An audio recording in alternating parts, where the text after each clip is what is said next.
নমস্কার বন্ধু, নতুন একটা ভিডিওতে আপনাদের স্বাগত। আমি শুভদীপ। আজকে চলে এলাম নৈহাটির বড় মার মন্দিরে পুজো দিতে। অনেক দিন থেকেই ভাবছিলাম যে এই মন্দিরে পুজো দিতে আসবো, কিন্তু সময় করতে পারছিলাম না। বিগত কিছুদিন ধরে আমি সবথেকে বড় মাকে দেখছি এবং বারবারই দেখছি যে আমি এখানে পুজো দিতে এসেছি। মনে খুব বিশ্বাস ছিল, তা বলবো না, কিন্তু কোনো কারণে কোনো সময় ওটা বিশ্বাস জন্মে গেল বড় মার প্রতি। বারবার একই স্বপ্ন দেখার পর আমি কিন্তু চলে এলাম বড় মার মন্দিরে পুজো দিতে। অভূতপূর্ব অনুভূতি হলো এখানে এসে আমার। সত্যি ভালো ব্যবস্থা বড় মার মন্দিরে পুজো দেওয়ার জন্য। বড় মার মন্দিরে পুজো দেবো বলে বাড়ি থেকে বেশ সকাল সকাল বেরিয়ে পড়লাম। চলে আয়। আমাদের এখান থেকে সকাল 5টা 5-এ যে ট্রেনটি আসে, আমরা সেই ট্রেনটাই ধরবো। যথারীতি প্ল্যাটফর্মে ট্রেন চলে এসছে, আমরা ট্রেনে চেপে বসলাম। দুদিকের প্রাকৃতিক সৌন্দর্যকে দেখতে দেখতে আমরা এগিয়ে চললাম। আমাদের প্রথম গন্তব্য ব্যান্ডেল স্টেশন। সেখান থেকে আমরা নৈহাটি লোকাল ধরে আমরা পৌঁছে যাব নৈহাটিতে। আমরা টিকিট রিটার্ন কেটে নিয়েছি, কিন্তু ব্যান্ডেল স্টেশনে পৌঁছানোর পর আমরা জানতে পারলাম নৈহাটি লোকাল ওখান থেকে ছাড়বে 6টা 45-এ। হাতে তখন প্রায় 1 ঘন্টা টাইম। আমরা তড়িঘড়ি করে উঠে পড়লাম আমরা যে ট্রেন থেকে নেমেছিলাম সেই ট্রেনেই, এবং পৌঁছে গেলাম তুজরো লঞ্চ ঘাটে। ওখান থেকে লঞ্চের টিকিট কেটে আমরা লঞ্চে চেপে বসলাম। গঙ্গার অপূর্ব সৌন্দর্য দেখতে দেখতে আমাদের লঞ্চ এগিয়ে চলল। আমরা এসে পৌঁছলাম নৈহাটি ফেরিঘাটে। ফেরিঘাট থেকে মায়ের মন্দিরের দূরত্ব মাত্র 3 মিনিটের পথ। আমরা পায়ে হেঁটেই পৌঁছে গেলাম মন্দিরের সামনে। এসে দেখলাম অসংখ্য ভিড় জমেছে। এই মন্দিরের আশেপাশে অসংখ্য দোকান রয়েছে ডালা ও ফুলমালা। একটু দেখে দিতে হবে, জানি টাটকা ফুলগুলোই আপনারা নিতে পারেন। এখানে 51 টাকা থেকে শুরু হয় ডালা। এরপর আপনার সাধ্যমতো আপনি এর থেকে ওপরে দামেও কিনতে পারেন। আমি একটি দোকান থেকে 51 টাকা এবং 101 টাকার দুটো ডালা ও ফুলমালা কিনে নিলাম। আপনি যে দোকান থেকে পুজোর সামগ্রী কিনবেন সেখানে কিন্তু আপনার জুতো বিনা পয়সায় রাখতে পারবেন, এবং হাতে গঙ্গা জল দিয়ে আপনার হাত শুদ্ধ করে ডালা ও ফুলমালা আপনার হাতে দিয়ে দেবে।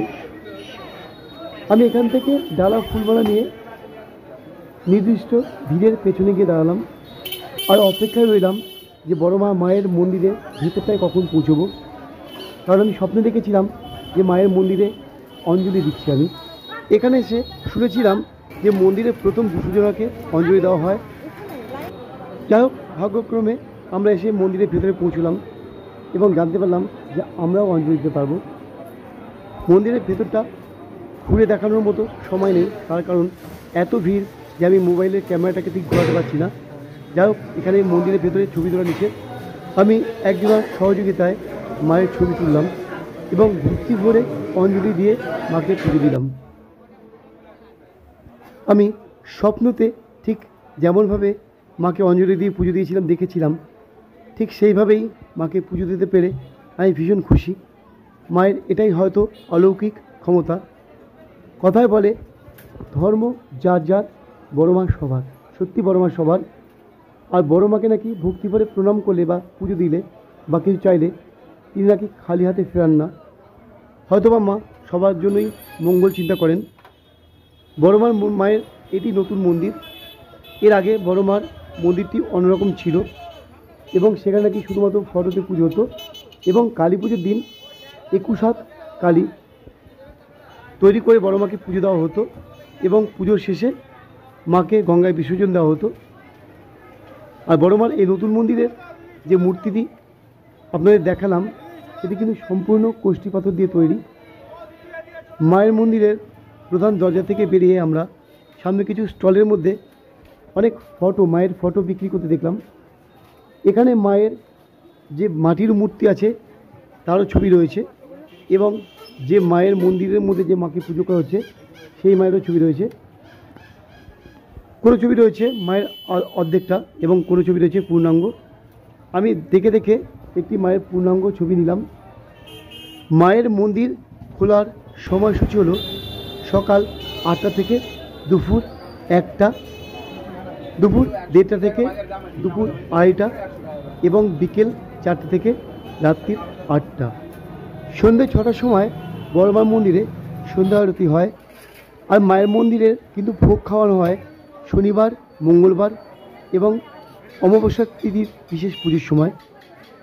বড় মার ভোগ খেতে হলে অবশ্যই আপনাকে আসতে হবে শনিবার বা মঙ্গলবার, এবং কুপন সংগ্রহ করে নির্দিষ্ট সময় কিন্তু আপনারা এখান থেকে ভোগ গ্রহণ করতে পারেন। যারা বড় মায়ের মন্দিরে ট্রেনে করে আসবেন তারা অবশ্যই নৈহাটি স্টেশনে নামবেন। স্টেশন থেকে কিন্তু খুব বেশি দূর নয়, মাত্র 2 থেকে 3 মিনিটের পথ। অর্থাৎ আপনাকে অরবিন্দ রোড হয়ে আসতে হবে, যে রোডটি গেছে ফেরিঘাটের দিকে, সেই রোড বরাবর 2 থেকে 3 মিনিট হেঁটে এলেই কিন্তু আপনারা পেয়ে যাবেন বড় মার মন্দির। তাছাড়া সড়ক পথে বাসে করে কিংবা প্রাইভেট কারে করে কিন্তু আপনারা চলে আসতে পারেন এই বড় মায়ের মন্দিরে। তাহলে বন্ধু, কেমন লাগলো এই ভিডিওটা? যদি ভিডিওটা ভালো লাগে তাহলে কিন্তু অবশ্যই বন্ধুদের শেয়ার করবে, বড় মাকে দেখার সুযোগ সবাইকে করে দেবে। আর অবশ্যই বড় মাকে মন দিয়ে ডাকবেন, আশা করি সুফল পাবেনই পাবেন। তাহলে আজ এখানে রাখি, আবার দেখা হচ্ছে আমার পরবর্তী কোনো ভিডিওতে। ততক্ষণ সবাই ভালো থাকুন, সবাই সুস্থ থাকুন। জয় বড় মার জয়।